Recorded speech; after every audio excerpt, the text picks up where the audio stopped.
Hello. Hello, good evening dear student, कैसे हैं आप सभी लोग बच्चों। वेल्डिंग मिसलेनियस हमारा चल रहा था बच्चों, जिसमें हम छोटे छोटे टॉपिक्स उठा के लेके आ रहे हैं, जिसमें आपके कोई इंपॉर्टेंट टॉपिक्स हैं जिनसे रिलेटेड जो हैं क्वेश्चन पूछे जाते हैं और अक्सर पूछे जाते हैं।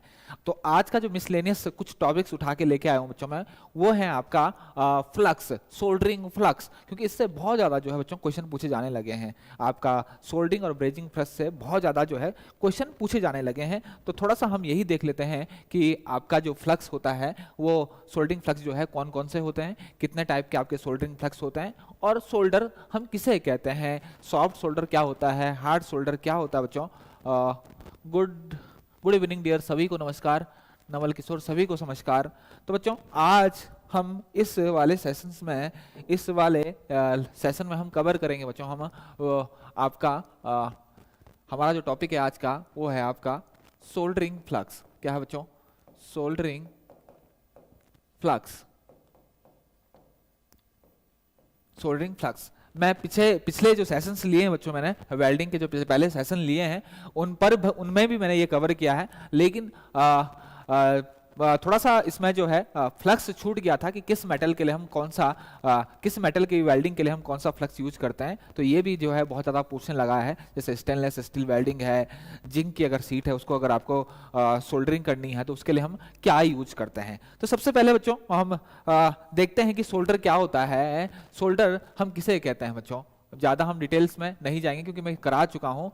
ठीक, मिसलेनियस टॉपिक है, हम ये समझ रहे हैं कि एक तरह से हम क्या कर रहे हैं, यहाँ पर रिवीजन कर रहे हैं बच्चों। क्या क्या कर रहे हैं? रिवीजन। तो सोल्डर अगर मैं कहूं बच्चों तो एक होता है आपका general purpose solder, general purpose solder, general purpose solder.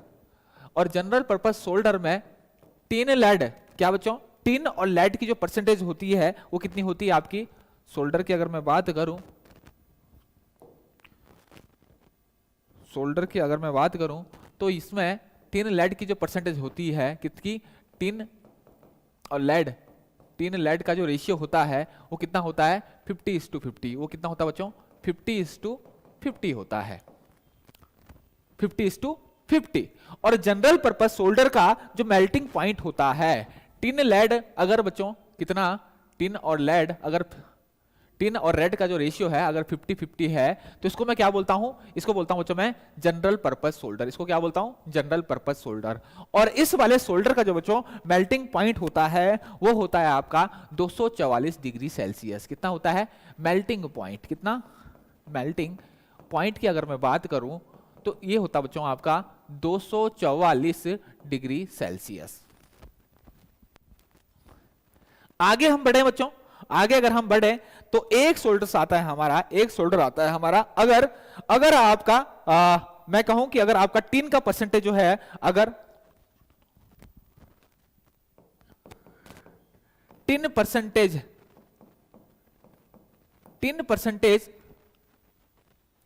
अगर लो है, टिन परसेंटेज अगर लो होगी बच्चों तो मेरा जो मेल्टिंग पॉइंट होगा वो क्या होगा आपका? Higher melting point.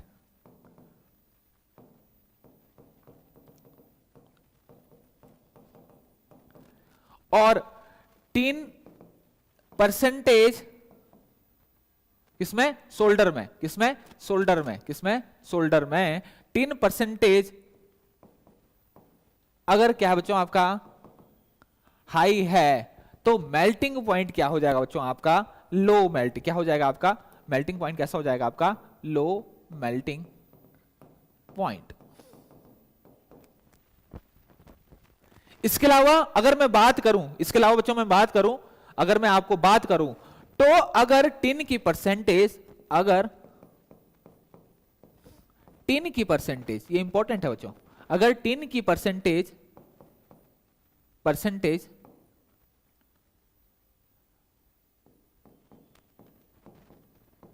टिन का परसेंटेज बोलूं या फिर मैं बच्चों रेशियो बोलूं, टिन की परसेंटेज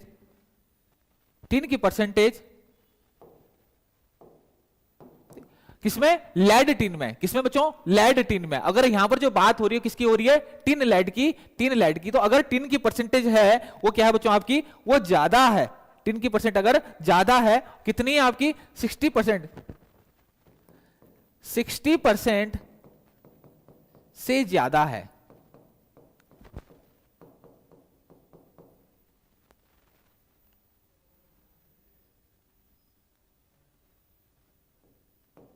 से ज्यादा होगी, तो ऐसे सोल्डर को हम कहते हैं बच्चों, ऐसे सोल्डर को हम क्या कहते हैं, ऐसे सोल्डर को हम बोलते हैं फाइन सोल्डर। ऐसे को क्या बोलते हैं हम, फाइन सोल्डर।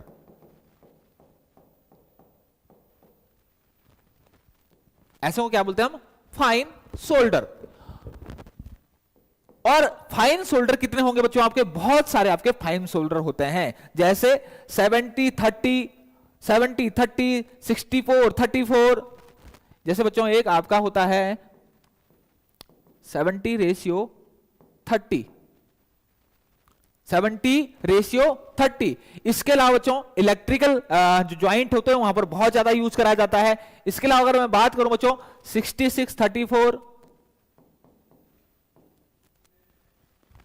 बहुत ज्यादा यूज होता है। मतलब बच्चों यहां पर क्या है, ये जो परसेंटेज है ये किसका है, आपका टिन लेड, टिन लेड।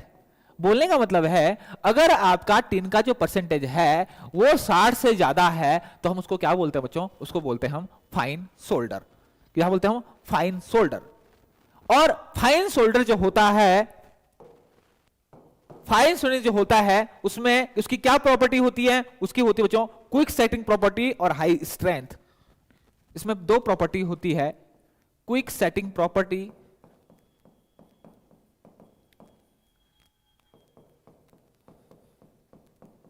और high strength.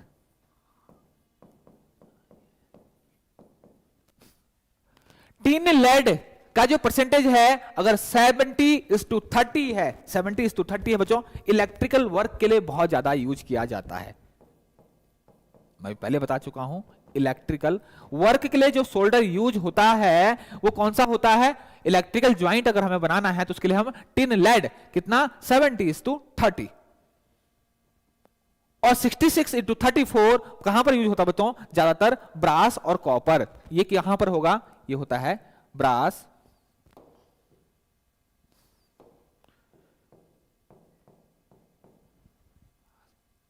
And copper soldering. Brass और कॉपर की अगर सोल्डरिंग करनी है तो हम कौन सा यूज करेंगे, 66:34। एक होता है बच्चों 60:40, एक यूज होता है, एक होता है आपका, मैं दूसरा लिखूं 60:40। अगर आपका रेशियो जो है किसका, टिन और लेड का, वो क्या है आपका 40:60। तो ध्यान रखना बच्चों ये कहां यूज होता है, ये जो होता है आपका, ये जो यूज होता है, ये जो यूज होता है ये कहां होता है, कौन सा, ये वाला कहां यूज होता है बच्चों, ये आपका कहां होता है, ये होता है बच्चों आपका galvanize iron sheet. Soldering of, question आ सकता है बच्चों, soldering of galvanized iron sheet. Galvanize iron sheet की अगर सोल्डरिंग यूज करनी है तो हम कौन सा वाला यूज करते हैं बच्चों, हम करते हैं आपका 40:60, जिसमें 40% जो होता है वो टिन होता है और 60% क्या होता है आपका लेड होता है। इतनी बात क्लियर होगी बच्चों, इसमें किसी को कोई डाउट, इसमें किसी को कोई डाउट, इसमें किसी को डाउट। ये बच्चों बहुत क्वेश्चन पूछा जाता है, बहुत पूछा जाता है, melting point of general purpose solder. तो जनरल पर्पस सोल्डर क्या होता है, टिन और लेड की जो रेशियो होता है वो तो 50:50 होता है, तो उसका जो मेल्टिंग पॉइंट होता है वो कितना होता है 244 डिग्री सेल्सियस। और मैंने कहा कि जैसे जैसे टिन की परसेंटेज आपकी बढ़ेगी मेल्टिंग पॉइंट कम होता जाएगा। तो आपका 70:30 वाला में जो बच्चों आपका टिन की परसेंट क्या है आपकी ज्यादा है, कितनी है, ज्यादा है। तो इसका जो मेल्टिंग पॉइंट होता है, इसका जो मेल्टिंग पॉइंट होता है बच्चों, मेल्टिंग पॉइंट, इसका मेल्टिंग पॉइंट जो होता है, मेल्टिंग पॉइंट वो कितना होता है बच्चों इस सोल्डर का, इसका होता है आपका 188 डिग्री सेल्सियस, 188 डिग्री सेल्सियस। इस वाले का टीन और लेड की, टीन और लेड का जो रेशियो है अगर 70:30 है तो इसका जो मेल्टिंग पॉइंट होता है, जो सोल्डर इससे बनता है उसका जो मेल्टिंग पॉइंट होता है बच्चों कितना होता है, 118 डिग्री सेल्सियस। ये इंपॉर्टेंट है, ये आपका इंपॉर्टेंट है, एग्जाम पॉइंट ऑफ व्यू से ये इंपॉर्टेंट है, ये चीजें पूछी जाती है। आपके जनरल पर्पस सोल्डर का जो मेल्टिंग पॉइंट होता है वो कितना होता है, 244 डिग्री सेल्सियस। इसके अलावा क्या इंपॉर्टेंट है बच्चों, आपसे पूछा जा सकता है अगर टिन की परसेंटेज सोल्डर में, अगर टिन की परसेंटेज अगर सॉफ्ट, और सोल्डर कौन सा बच्चों, ये कौन सा है, सोल्डर भी कौन सा है, ये सॉफ्ट सोल्डर है। ये कौन से आपके, ये सारे के सारे बच्चों सॉफ्ट सोल्डर है। ये कौन से हैं, सॉफ्ट सोल्डर। सोल्डर भी बच्चों आपके सॉफ्ट सोल्डर। सॉफ्ट सोल्डर जो जनरली सामान्यतः बने होते हैं वो किस चीज के बने होते हैं, टिन और लेड के। किस चीज के, टिन और लेड के। अगर हमें अपने सोल्डर में स्ट्रेंथ को, अगर थोड़ा भी अगर स्ट्रेंथ हमें देनी है तो हम इसमें थोड़ा सा क्या मिला देते हैं, एंटीमनी मिला देते हैं। मेरी बात क्लियर हुई बच्चों?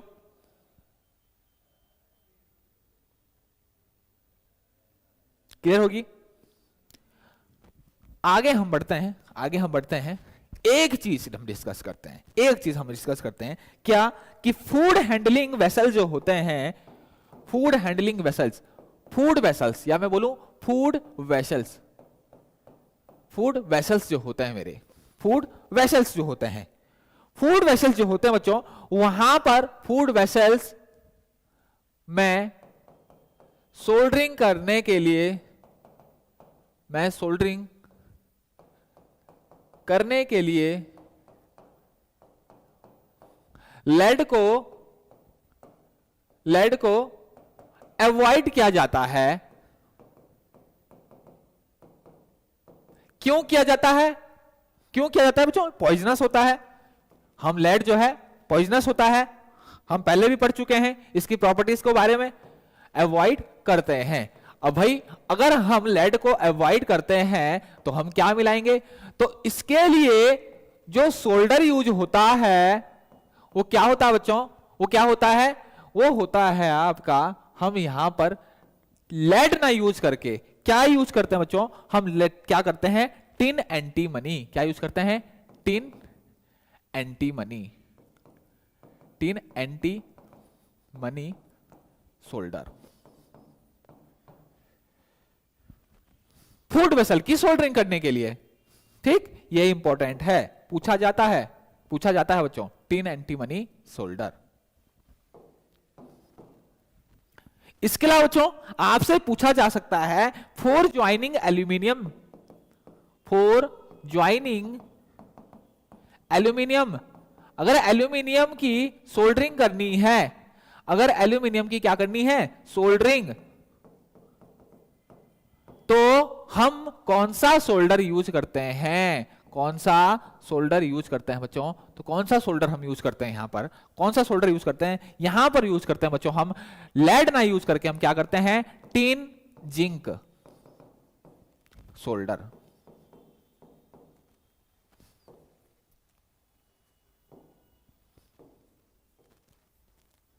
Important, very very important, exam point of view से बच्चों बहुत ज्यादा इंपॉर्टेंट है। थोड़ा कमेंट पढ़ लेते हैं। हाँ क्या बोल रहे हैं, डीआरडीओ एमसीक्यू करिए सर, डीआरडीओ बच्चों ये भी इंपॉर्टेंट है, ये भी इंपॉर्टेंट है, ये भी इंपॉर्टेंट है। क्लियर है? आकाश मंडल 188, हाँ कोई बात नहीं, 188 190 डिग्री।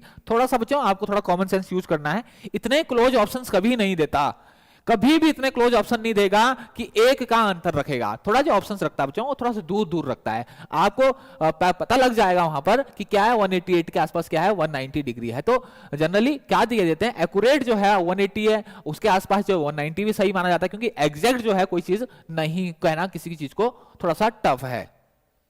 ठीक, रवि धन्यवाद कर रहे हैं, मीडियम सोल्डर, बेटा बहुत टाइप के सोल्डर होते हैं, अगर अंदर में डीप में जाओ आपको इतने सोल्डर होते हैं, इतने सोल्डर होते हैं, बहुत सारे सोल्डर होते हैं, बहुत सोल्डर होते हैं। ठीक, सॉफ्ट शोल्डर की भी बहुत वेराइटीज है। ठीक, मीडियम शोल्डर में क्या आते हैं आपके, और हार्ड शोल्डर में आपके क्या आ जाते हैं। हार्ड शोल्डर में आपके से बिल्कुल क्या हो जाता है आपका, बिल्कुल जो ब्रेजिंग के लिए हम यूज करते हैं जितना जो भी फिलर मटेरियल, वो पूरा हार्ड शोल्डर में आ जाता है। वही चीज मैं डिस्कस करने वाला हूं यहाँ पर। दो कैटेगरी हम जनरली यहाँ पर पढ़ते हैं, क्योंकि इतना बेसिक में जाएंगे तो बहुत ज्यादा आपका ठीक, इतना डिटेल्स में मैं आपको लेक्चर में किसी सेशंस में करवा दूंगा ये सब। अभी हम एग्जाम पॉइंट ऑफ व्यू से थोड़ा सा बच्चों इंपॉर्टेंट रिपोर्ट। इसके अलावा हार्ड शोल्डर की अगर मैं बात करूं, हार्ड शोल्डर की बात करूं, हार्ड शोल्डर की अगर मैं बात करूं, तो हार्ड शोल्डर जनरली कहां यूज होता है बच्चों, थिक शीट की। अगर हमें सोल्डरिंग करनी है थिक शीट की, थिक शीट या फिर मेटल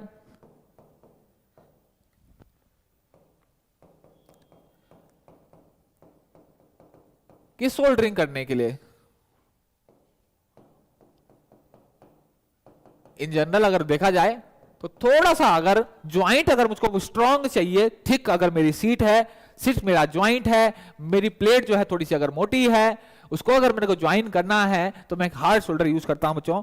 और मेल्टिंग पॉइंट जो होता है हार्ड शोल्डर का, मेल्टिंग पॉइंट जो होता है, मेल्टिंग पॉइंट जो होता है वो कैसा होता है, 450 डिग्री सेल्सियस से ऊपर होता है।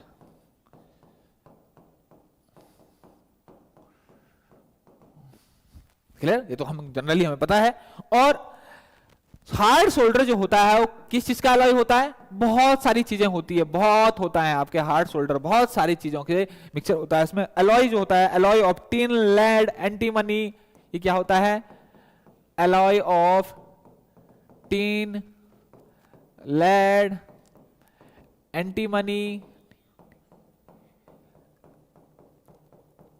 कॉपर, ठीक, tin, lead, antimony, copper, cadmium, zinc, बहुत सारी चीजें आपकी इसमें हो सकती है। कैडमियम, जिंक एटसेट्रा, क्या हो गया, ये सारी चीजें जो है बच्चों हम यूज करते हैं। अब इसके बाद बच्चों एक क्वेश्चन जो है फ्लक्स से पूछा जाता है, एक क्वेश्चन जो है वो फ्लक्स से पूछा जाता है, फ्लक्स से पूछा जाता है। और लगभग काफी एग्जाम में जो है ये क्वेश्चन पूछा जाने लगा है, फ्लक्स से बहुत ज्यादा क्वेश्चन पूछा जाने लगा है, फ्लक्स से बहुत ज्यादा क्वेश्चन पूछा जाने वाला है। तो अगर हम बात करें बच्चों, एक बात चीज अगर हम की बात करें तो एक चीज ये तो हम कवर लगभग कर ही चुके हैं, ठीक। ये देखिए बच्चों, अलग अलग वैरायटी कॉमन शोल्डर जो होता है 50 कहां पर यूज होता है, जनरल सीट मेटल एप्लीकेशंस में। फाइन शोल्डर, मैंने कहा था फाइन शोल्डर हमें किसे कहेंगे, अगर टिन की परसेंटेज 60 और 60 से ऊपर है तो हम उसको कहेंगे फाइन शोल्डर है, ठीक है, ठीक।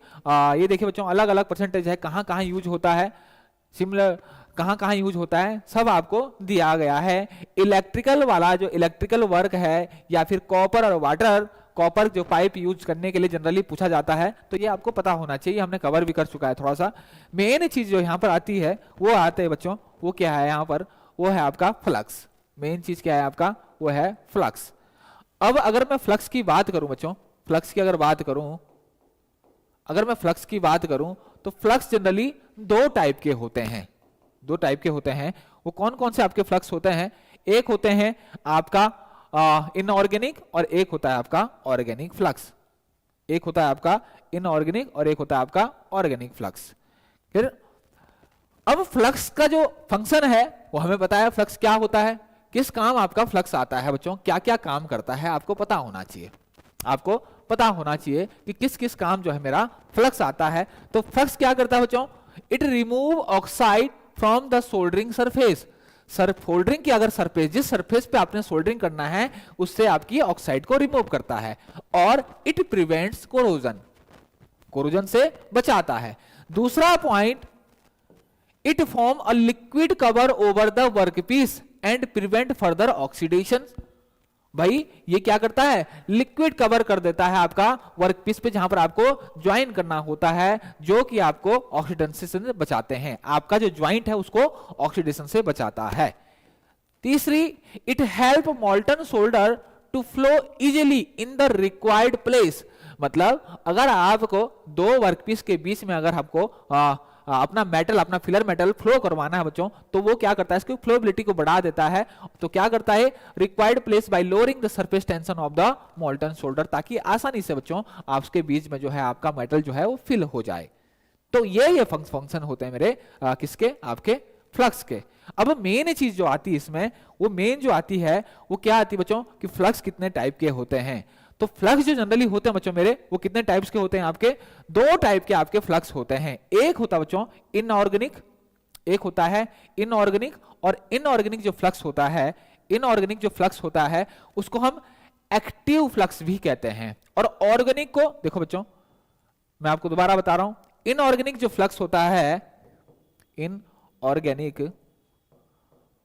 इनऑर्गेनिक फ्लक्स जो होता है, इसको मैं कोरोसिव फ्लक्स कहता हूं। क्या बोलता हूं, कोरोसिव फ्लक्स भी कहता हूं। कोरोसिव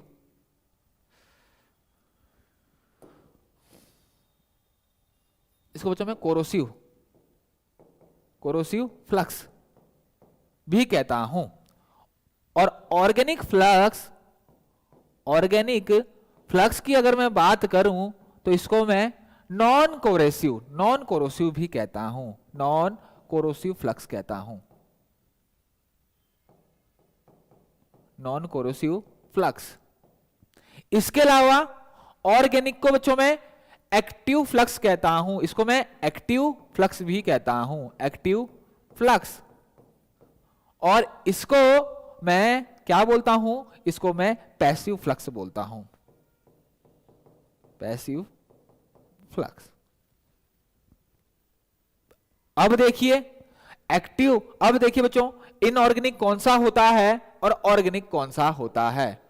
तो डिफरेंट टाइप ऑफ फ्लक्स जो है, अगर मैं इनऑर्गेनिक फ्लक्स की बात करूं, किसकी, इनऑर्गेनिक फ्लक्स की बात करूं, तो इनऑर्गेनिक फ्लक्स कौन सा होता है बच्चों मेरा, हाइड्रोक्लोरिक एसिड। एक फ्लक्स यूज होता है हाइड्रोक्लोरिक एसिड।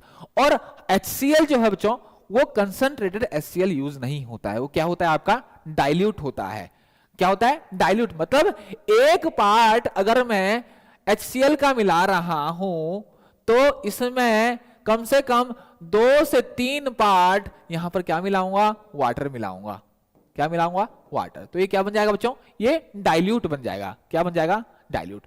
और इस डाइल्यूट जो तैयार होता है HCl, जो डाइल्यूट HCl बच्चों यहां पर तैयार होता है, इसको मैं क्या बोलता हूं, इसको मैं मुरिएटिक एसिड भी कहता हूं। तो कभी कभी आपको इस नाम से भी एग्जाम में क्वेश्चन आ सकता है। क्या बोल रहा है, मुरिएटिक एसिड। तो मुरिएटिक एसिड बच्चा कुछ नहीं है, ये क्या है, डाइल्यूट HCl। ये क्या है, डाइल्यूट HCl।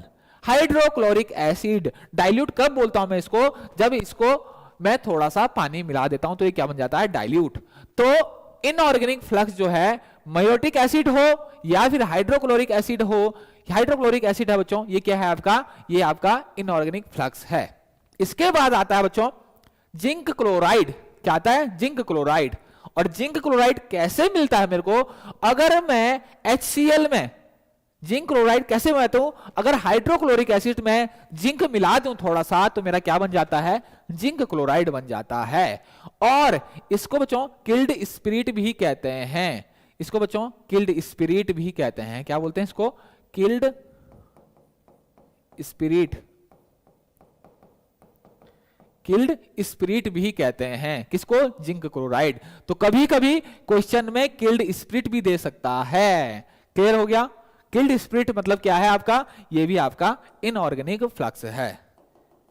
आगे हम बढ़ते हैं, आगे हम बढ़ते हैं बच्चों, आगे हम बढ़ते हैं और आगे हम देखते हैं क्या, ये देखिए बच्चों, कौन सा, अभी हमने जिंक क्लोराइड देखा था और अब कौन सा आ गया, अमोनियम क्लोराइड। क्या, अमोनियम क्लोराइड। और इसको साल अमोनियक भी कहते हैं। क्या कहते हैं बच्चों इसको, साल अमोनियक,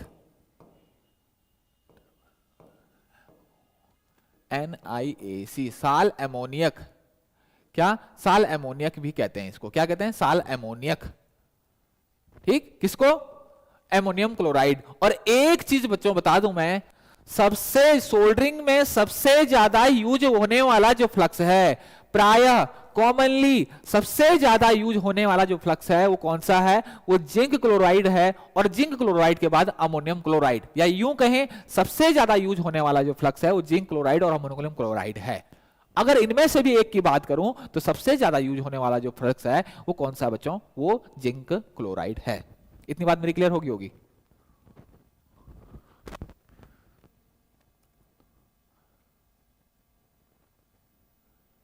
क्लियर हो गया? अभी बच्चों फॉस्फोरिक, तीसरा आता बच्चों आपका फॉस्फोरिक एसिड। कौन सा रहा आपका? Phosphoric acid. फॉस्फोरिक एसिड की बात करें तो फॉस्फोरिक एसिड अगर बात करें तो एक क्वेश्चन हमेशा पूछा जाता है, stainless steel, stainless steel, stainless steel की सोल्डरिंग के लिए, स्टेनलेस स्टील की सोल्डरिंग की या वेल्डिंग के लिए सोल्डरिंग के लिए यूज किया जाता है।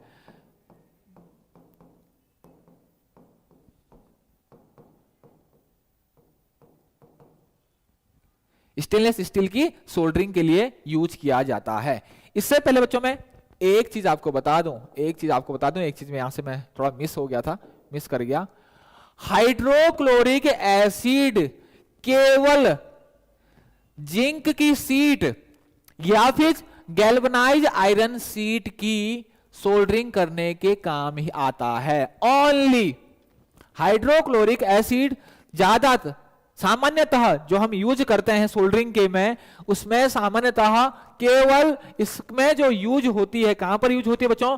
ये यूज होती है सीट मेटल, और सीट मेटल भी कौन सी? जिंक और जिंक आयरन, या फिर मैं बोलूं इसको galvanize iron sheet, GI sheet, GI sheet, GI sheet के लिए यूज होता है। जीआई सीट, जीआई सीट की अगर सोल्डरिंग करनी है उसके लिए यूज होता है क्या मेरा? जीआई सीट के लिए हाइड्रोक्लोरिक एसिड, इसको बच्चों मूरिएटिक एसिड भी कहते हैं। क्लियर हो गया? यहां से क्वेश्चन पूछे जाते हैं और यही क्वेश्चन पूछे जाते हैं बच्चों। क्लियर हो गया? तो फॉस्फोरिक एसिड कहां पर यूज होती है? स्टेनलेस स्टील की अगर सोल्डरिंग करनी है तो वहां यूज किया जाता है। अब आते हैं बच्चों बात ऑर्गेनिक फ्लक्स की। अब तक था इनऑर्गेनिक, अब आएगा बच्चों ऑर्गेनिक, अब आएगा ऑर्गेनिक फ्लक्स। तो ऑर्गेनिक अगर फ्लक्स की बात करूं बच्चों मैं, तो इसमें क्या आती है आपकी? रेजिन। क्या होते हैं आपकी? रेजिन। और रेजिन क्या होता है? वो आपको, जो आपने देखा होगा, आपको पेड़ों से एक चिपचिपा सा पदार्थ मिलता है, चिपचिपा सा पदार्थ मिलता है, चिपचिपा सा पदार्थ जिससा है आपका, उसको हम क्या बोलते हैं? मैं इसको कह सकता हूं कि आपका रेजिन जो होता है ये कुछ नहीं होता बच्चों, ये ट्री का सैप होता है। क्या होता है आपका? Tree SAP, SAP of tree, या मैं बोलूं इसको सैप ऑफ ट्री, ट्री का सैप होता है, सैप। क्लियर हो गया? ट्री का सैप ऑफ ट्री होता है क्या? रेजिन। और अगर मैं टैलो की बात करूं तो ये क्या होता है बच्चों? ये क्या होता है? Animal fat. ये क्या होती है? जानवर की चर्बी, जानवर की चर्बी। और जानवर भी ज्यादातर बच्चों सुअर की चर्बी जो है वो उसका भी यूज किया जाता है फ्लक्स के तौर पर। किसके? फ्लक्स के तौर पर। इतना हमेशा ध्यान देना बच्चों। इलेक्ट्रिकल सोल्डरिंग वर्क के लिए, किसके लिए? इलेक्ट्रिक सोल्डरिंग वर्क के लिए। किसके लिए? इलेक्ट्रिक सोल्डरिंग वर्क के लिए। Electrical, electrical soldering work, soldering work अगर आपको करना है तो वहां क्या यूज करते हैं हम? वहां यूज करते हैं बच्चों, हम क्या यूज करते हैं? हम वहां करते हैं रेजिन यूज। क्या करते हैं? रेजिन यूज करते हैं।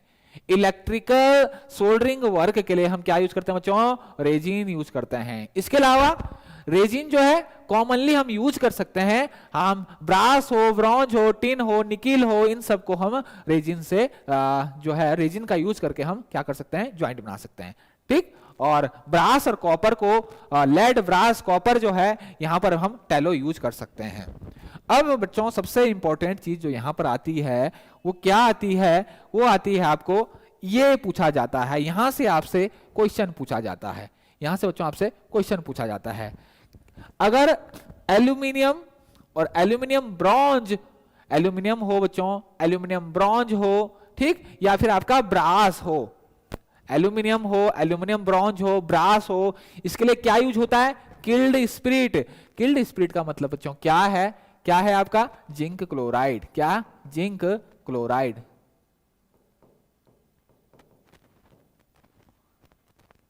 ठीक। साल एमोनियम क्या होता है बच्चों? Ammonium chloride. क्या? एमोनियम। इसी तरीके से क्वेश्चन पूछता है और आप कंफ्यूज हो जाते हो, इसी तरीके से वो क्वेश्चन पूछेगा। किल्ड स्पिरिट क्या होता है? जिंक क्लोराइड और अमोनियम क्लोराइड। ठीक। ये कौन से? इनऑर्गेनिक फ्लक्स जो हम यूज कर सकते हैं। ऑर्गेनिक फ्लक्स आपका रेजिन या टैलो यूज होता है। इतनी बात मेरी क्लियर होगी। कैडमियम की अगर बात करनी है, कैडमियम, तो कैडमियम के लिए बच्चों क्या यूज होता है? Killed spirit. कॉपर के लिए क्या यूज हो सकता है बच्चों? दोनों, जिंक क्लोराइड भी यूज हो सकता है और अमोनियम क्लोराइड भी यूज हो सकता है। ठीक। अब ज्यादातर आप देखना बच्चों, ज्यादातर में आपका किल्ड स्पिरिट या फिर आपका अमोनियम क्लोराइड होगा। ठीक। लेड के लिए किल्ड स्पिरिट। सबसे इंपॉर्टेंट और सबसे अलग जो क्वेश्चन पूछा जाता है यहां पर, वो क्या पूछा जाता है बच्चों? वो ये पूछा जाता है, वो क्या पूछा जाता है? वो पूछा जाता है बच्चों आपके, वो पूछा जाता है स्टेनलेस स्टील। स्टेनलेस स्टील के लिए हम क्या यूज करते हैं? फॉस्फोरिक एसिड यूज करते हैं। क्या करते हैं? Phosphoric acid. और आजकल एक क्वेश्चन और पूछा जाने जाना है बच्चों, गैल्वेनाइज आयरन सीट। क्या पूछा जाना है? जिंक या फिर गैल्वेनाइज आयरन सीट। जिंक या फिर जो इसके स्थान पर वो जीआई सीट भी बोल सकता है, मतलब GI seat, galvanise iron seat की वेल्डिंग करने के लिए, की सोल्डरिंग करने के लिए हम फ्लक्स जो यूज करते हैं वो कौन सा यूज करते हैं? मुरिएटिक एसिड। और मुरिएटिक एसिड किसे कहते हैं बच्चों? ये हम किसे कहते हैं? Dilute, dilute HCl, hydrochloric acid, hydrochloric acid, dilute HCl, इसी को कहते हैं बच्चों हम मुरिएटिक एसिड। तो यहां से बच्चों क्वेश्चन पूछा जाता है, यहां से बच्चों क्वेश्चन पूछा जाता है, यहां से क्वेश्चन कल बच्चों जो वो ठीक है, ठीक है, मैं क्वेश्चन ले आऊंगा बच्चों, लेकिन एग्जाम पॉइंट ऑफ व्यू से MCQ टाइम जो वेस्ट है, मैं थोड़ा सा टॉपिक ले आ रहा हूं यहां पर बच्चों, यहां पर भी ध्यान दिया करो, थोड़ा सा ये भी पढ़ लिया करो। क्लियर हो गया? अब सर ओनली MCQ कराएं, ओके ठीक है, अब MCQ कराएं। कोई टॉपिक तो नहीं बचा ना वेल्डिंग में?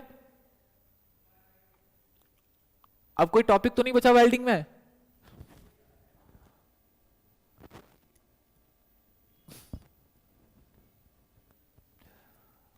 अब कोई वेल्डिंग में टॉपिक? हाँ मैं समझ गया मैं, अब सर ओनली MCQ। और बच्चों कोई? हाँ, HCl use to galvanize iron. बच्चों ये क्वेश्चन बहुत पूछा जा रहा है।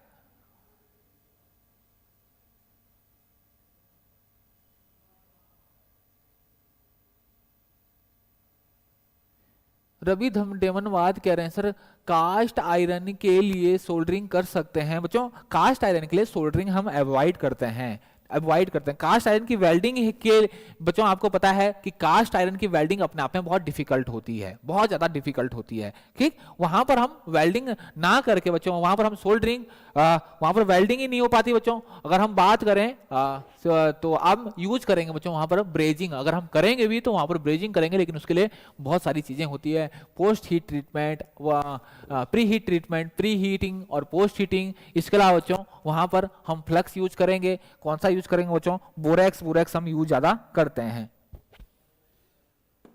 Borax, borate.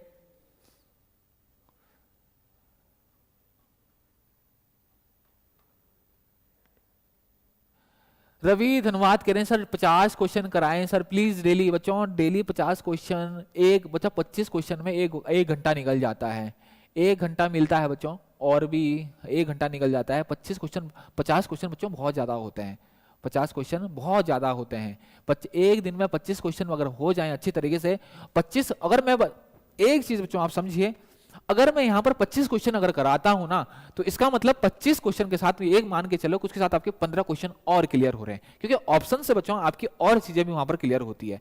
तो 25 क्वेश्चन में अपने आप को बोलने के लिए 25 क्वेश्चन होते हैं, लेकिन उसके साथ जो क्वेश्चन तैयार होते हैं बच्चों आपके, वो कम से कम 25 के साथ अगर आप 15 और जोड़ दो बच्चों, तो मैं ये कह सकता हूं आपका 40 क्वेश्चन जो है यहाँ पर एक दिन में तैयार हो जाते हैं। क्लियर हो गया? क्योंकि ऑप्शंस भी डिस्कस, क्योंकि ऐसा तो हमें करना नहीं है बच्चों कि भाई ये एमसीक्यू है, इसमें से एक जो है एक वाले एमसीक्यू किसी एक ऑप्शन पे, राइट ऑप्शन पे हमने क्या कर दिया, टिक कर दिया। हमने तो बच्चों उसको एक्सप्लेन करना है, अच्छी तरीके से उसको एक्सप्लेन करना है, एक एक चीज को थोड़ा समझना है, तभी तो हमारे एमसीक्यू का फायदा भी है। यहाँ पर बच्चों क्लास फॉर्मेलिटीज के लिए नहीं ली जाती है।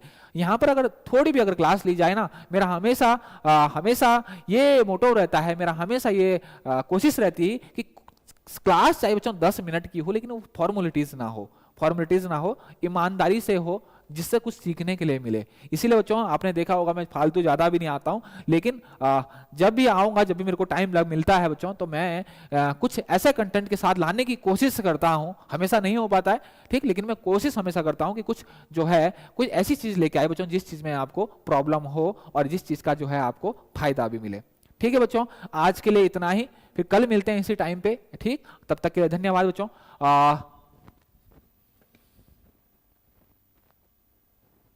Cast hardness, brittleness, cast iron, previous year question, ठीक है बच्चों, इस पे मैं कोई एक क्लास लेके आता हूं, ठीक है। ओके, थैंक यू बच्चों, थैंक यू सभी को। Okay, thank you.